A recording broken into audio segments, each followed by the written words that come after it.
What's going on, guys? This is Kaisha. Welcome back. So we are back with another video. So in this video, we are going to cover OCG Metagame Tier List post October 2024 limit regulation that was recently released yesterday, Monday, and we are going to cover the implications of the ban list and how the format will shape early October and pre-Spring Darkness. So we are going to cover S, A, B, C, and D tiers here. So we are going to discuss each deck and give my reasoning for their placement on this tier list.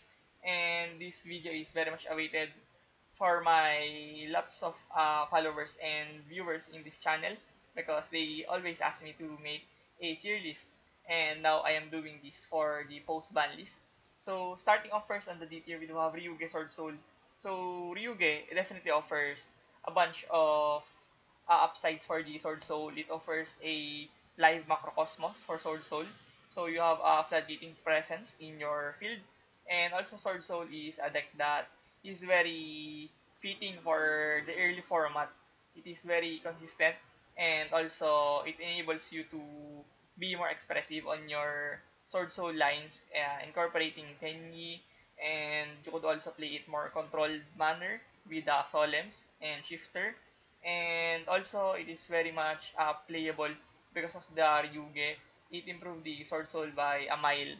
And I believe the Sword Soul Ryuge is a deck that should be reckoned with. It saw some results previously the past 2-3 weeks. It saw some numbers. But now we are going to definitely see whether Sword Soul Ryuge can still cope with the new format of Ryzil. And yeah, next we have Purely. So Purely got a small boost from the previous ban list. We do have My Friend into 3. So with 3 My Friend, you are more consistent, you are more resilient, and you have a lot of ways to make your board inevitably. And also the Purely is a deck that is very consistent and always does a very solid job on making the Nor with layers of interruption and also a tower presence. So it is very good to play Purely right now. And you could also play visible hand traps in your deck, and you could also fit in floodgates like Fissure, no? And other stuff like Summon Limit. So Purely definitely a mid-range deck that has a lot of rooms for innovations and also potential tech cards. Next we do have Drytron. So Drytron have their EVA back to 2. Now they have more gas going first and more grind game and more resiliency. So the Drytron have been long forgotten since 2021. Drytron is not even a team in OCG, but now they have more options with their new support, and also EVA definitely brings that essence and value for the Drytron to shine once again. So the only problem of Drytron would be Fuaros as well. So with Maxi being into 2, you have one less Maxi to be taken care of, no? But Fuaros and Purulia are still very much played in everyone's main deck and even side deck.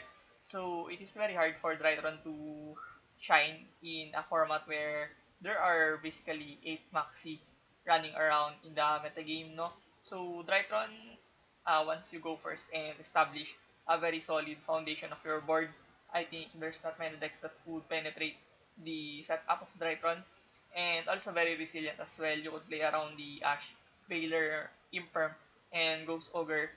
And yeah, I think it is pretty solid right now. One of the most explosive combo decks to play in this early October.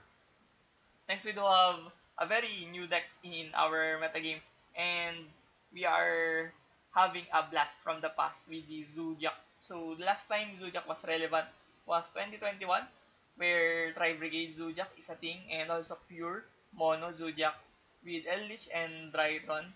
And I believe with Dryden coming back into the game, it allows the Zodiac to compete because you are very resilient. You're going to play around max effectively with the passing of Dryden on your board. Even though the board is very weak, very minuscule, you are still be able to put up an interruption on your board under Maxi or Fuaros, no? And also the main deck space of Zodiac is very wide, very vast. You could slot in Solemn Strike, Solemn Judgment, Deck Lockdown, and other board breakers like Lightning Storm, Dark Cooler No More. So the Zodiac is very malleable depending on your playstyle, whether you are going second with Board Breakers, with Book of Eclipse, and Dark Ruler No More. If you want to just spam out Zeus, because Zeus is at R3 right now, so you're just going to put Zeus after Zeus after Zeus and just obliterating your opponent on the process. So, very solid deck for me. I think, even though I'm not a really fan of Zodiac, I think his deck has a spot into the metagame right now due to how spacious their main deck can be, and also their flexibility to go first with Floodgates and powerful traps and go second with Board Breakers. Next, we do have on the last deck on our D tier, we do have Tenpai Dragon. So, Tenpai Dragon have lost two massive Chundra on their main deck. Imagine that they have lost two tuners, but it is not the end of the world for Tenpai Dragon. They still have Genroku that can be transformed into tuner. So, they still have a lot of ways, I think. Even though you ban Chundra, I think Tenpai Dragon could still work, but it is not as powerful as before. Let's not deny that they have lost some huge consistency and resiliency cards on their deck, and they are now lesser consistent, but the goal is still the same. You just barrage the opponent with hand traps after hand traps and draw your board breakers, annihilating their setup. So it is still linear. It is very much linear towards the direction of going second and just OTK the opponent. So you're just now losing to key cards on your arsenal, but it is still feasible. Tenpai Dragon is still workable, and I'm still testing it out because it is very budget now. Many people have sold their Tenpai Dragon on a very budget price right now, post ban list. So I'm trying to buy a very cheap core and just test it out and hope for the best moving forward. Next, we do have on the C tier, we do have another deck coming back from the grave. We do have True Draco or True Draco. So it has been 7 years. Imagine that, 7 years since we have lost the Masterpiece. And now Masterpiece is back for the True Draco. And it is even better than ever because True Draco is an archetype that doesn't care about Maxi, about Wars, about Purulia that much. So, you are piling up controlling boards and also interruptions and also floodgates on your setup without even batting an eye on every single hand trap that is present into the game. So you're going to nullify like 60% of the opponent's deck from playing through Draco because you're playing stun, you're playing control. So you don't really have that much drawback against the popular hand traps. And also, it is very strong going first. We cannot deny that. Imagine that. Monarch's Eruption, all of those ridiculous floodgates and traps from True Draco is very powerful going first. Paired with the Masterpiece, you have an absolute monster on your setup. And I believe True Draco have a very decent chance on making it into this metagame, considering that how much people have been waiting for Masterpiece to come back, and now they have their chance.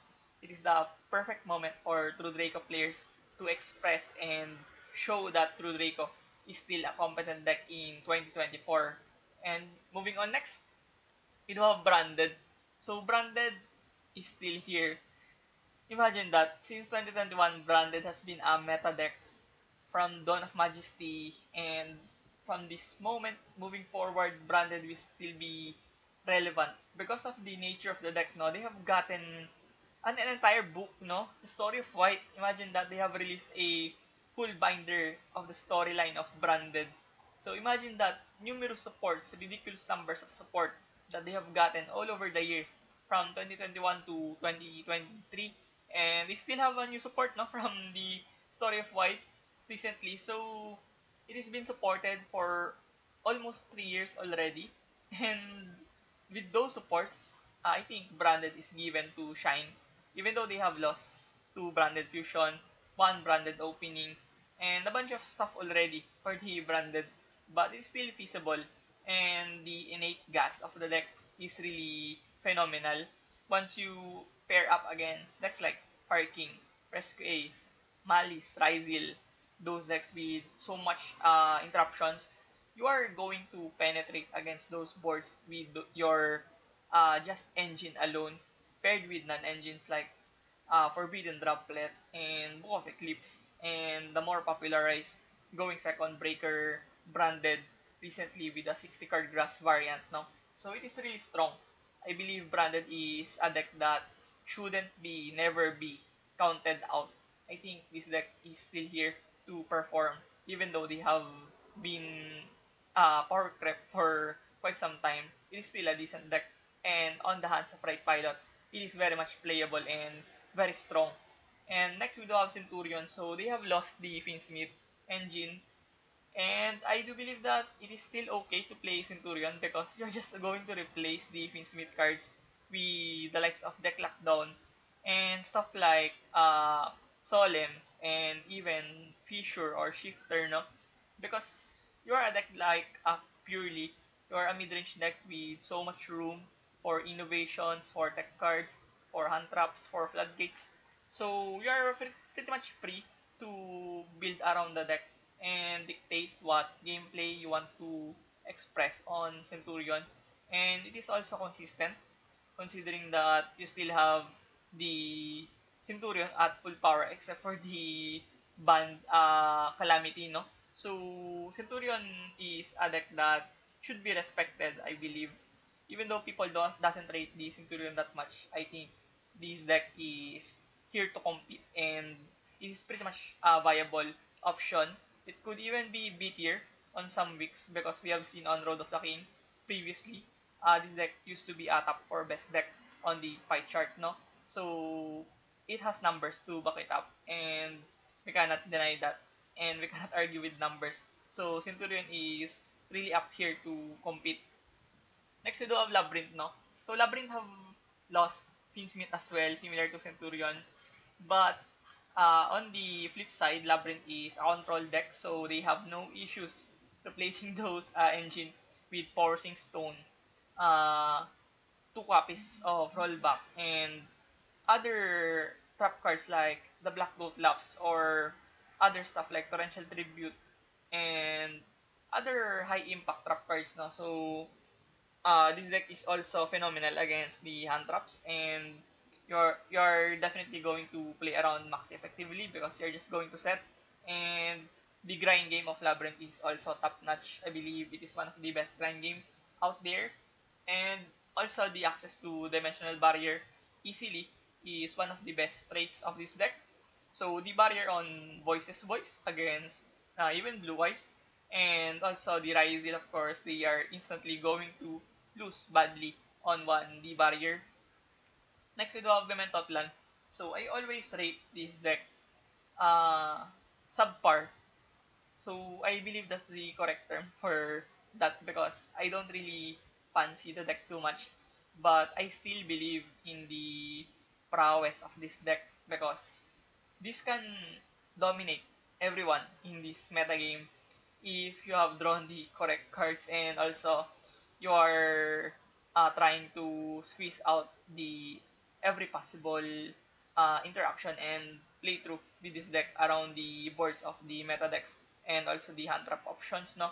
So even though this deck suffers from consistency issues, resiliency issues, but in terms of ceiling, is definitely up there.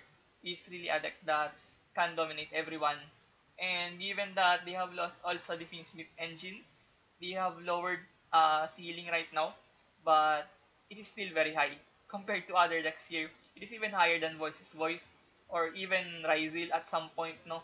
So the Memento Clan is a deck that should be respected and it is very underrated. If you want to pick up a deck that is underrated in this meta game, you should definitely go for Memento Clan because not many people have answers on your play and also you don't have targets on your back. Everyone is on focus on the Ryzil, the Malice, the Blue Eyes, the Runic, no?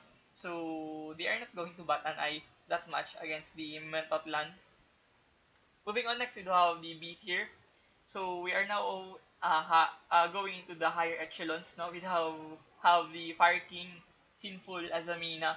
So even though they have lost the Snake Eyes, you have now one Poplar and one Witch, and Devin Smith is pretty much battered all over the place. So you're going to rely on the Fire King, the Volcanics, the Ponyx, all of those Fire King shenanigans will do the work for you. And I believe this deck is still up there. It has a very extensive amount of extenders, and also the engine of Azamina complements the Fire King very much. You are establishing the Omni-Negate threats on your Azamina engine, and also the grind game potential of Fire King is also really phenomenal. And the interruptions of Promethean on the graveyard with the Amblu Whale, and also the likes of Apollousa is still existent in the metagame, no? So they didn't lose too much aside from the Snake Eyes and Finsmith nerfs, but I think this is still a top tier deck moving forward this October. Next to the Rescue Ace as a Mina Finsmith. So this deck got weaker, but I think it is still definitely up there. I think this deck is still one of the strongest, if not the strongest, for archetypes right now. And with Azamina and Finsmith, you are able to protect your back row, your contain, your quick plays, your trap cards, your reinforce, all of those pivotal traps and back row for the rescue ace are very much protected with Omni Negates from Azamina, and also the this array from the Finsmith. And also you are able to link climb much easily with the close sky goddess, and also the Finsmith enables you to be more resilient with a bunch of extenders and link climbing materials. And the rescue ace is a deck that doesn't have that much answers on game 1. You're definitely one of the strongest decks in game 1 because your opponent doesn't have Duster, Cosmic, Heavy Storm, or even Lee in the main deck in game 1. So you pretty much seal out the game when you go first and establish your set 4 and Little Knight or something like this array on your board. So it is really strong. And yeah, moving on, we do have Voices Voice.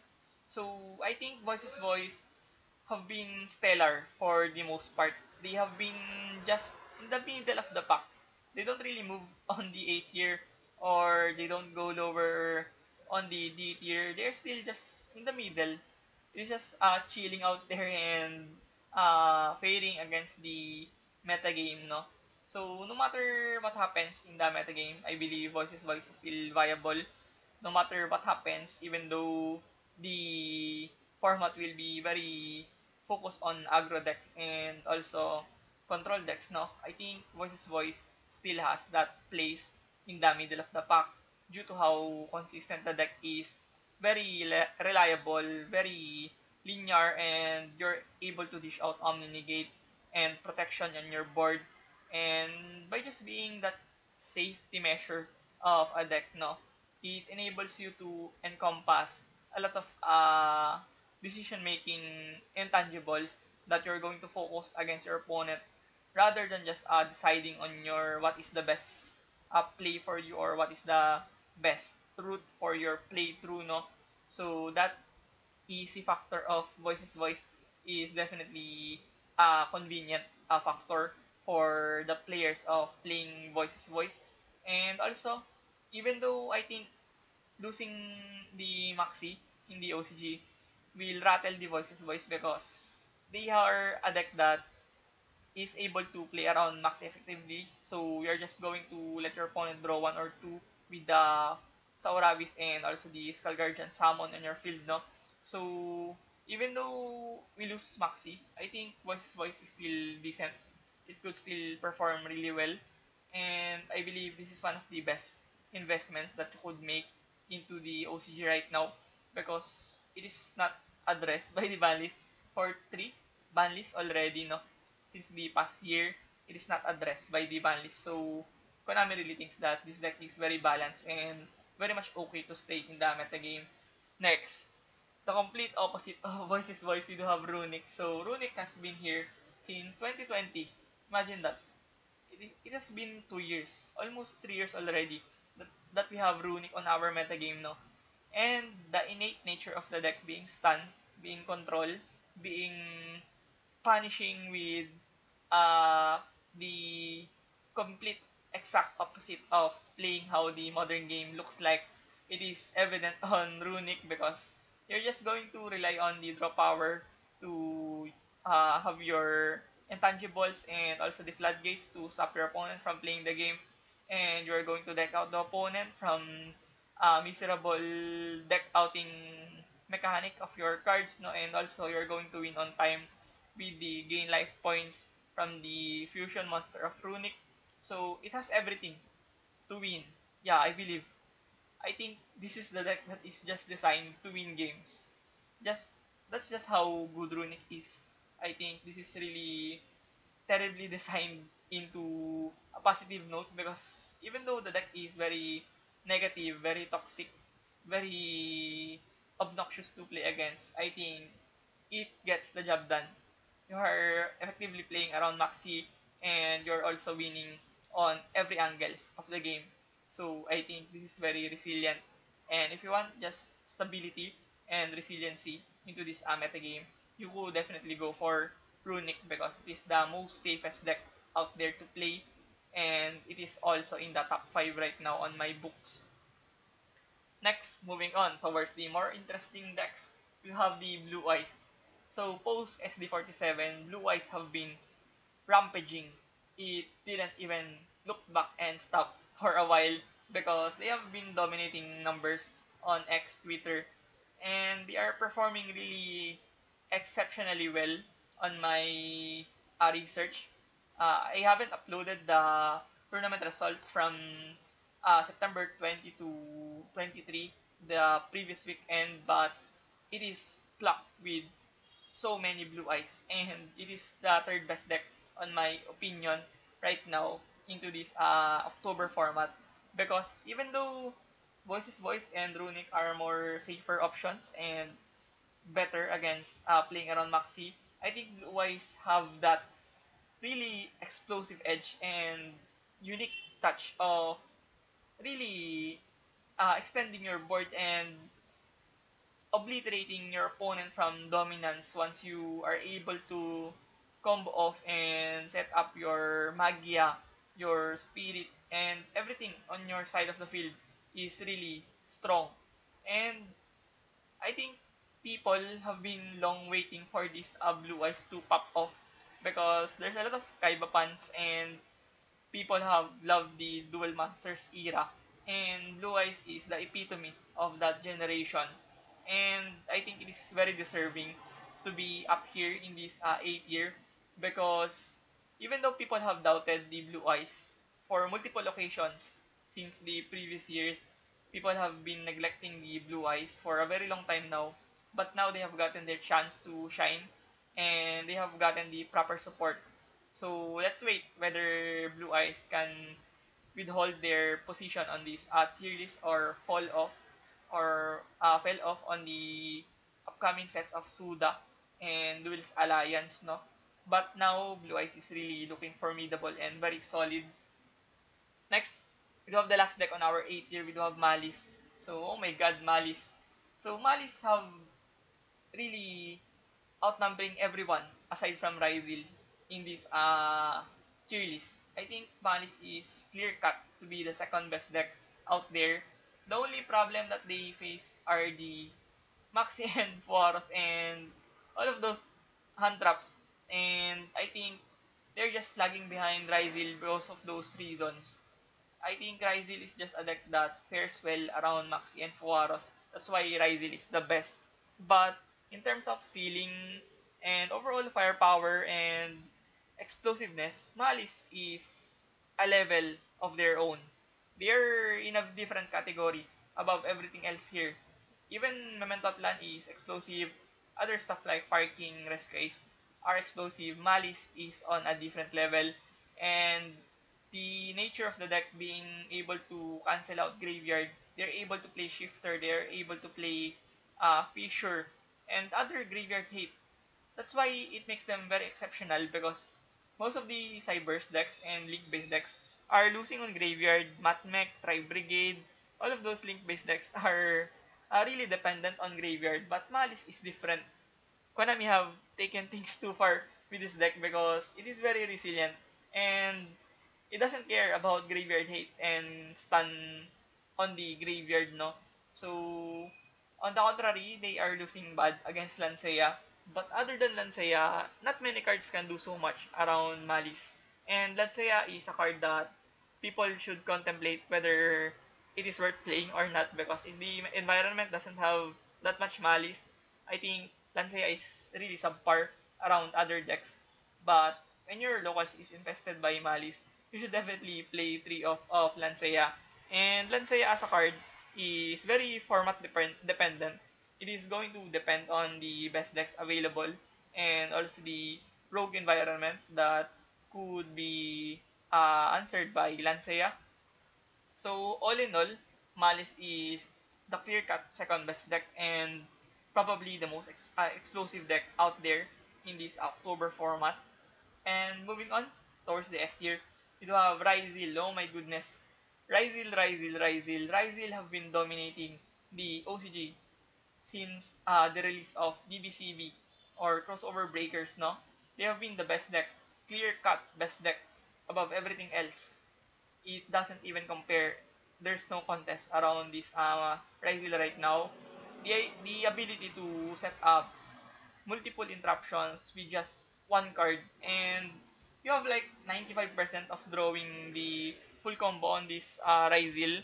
And with losing one bonfire, it doesn't matter. You're just going to lose some minor consistency on this Ryzil, and you still have 3 Tachyon, 1 bonfire, and all of your 3 main cards are 1 card starters, and you're able to end on 2 pops and 1 negate, and also a floodgate on your board with dweller or something like other rank 4 on your setup. So you have a bunch of interruptions, and on top of that, you are able to play around 24 to 26 non-engines in this deck.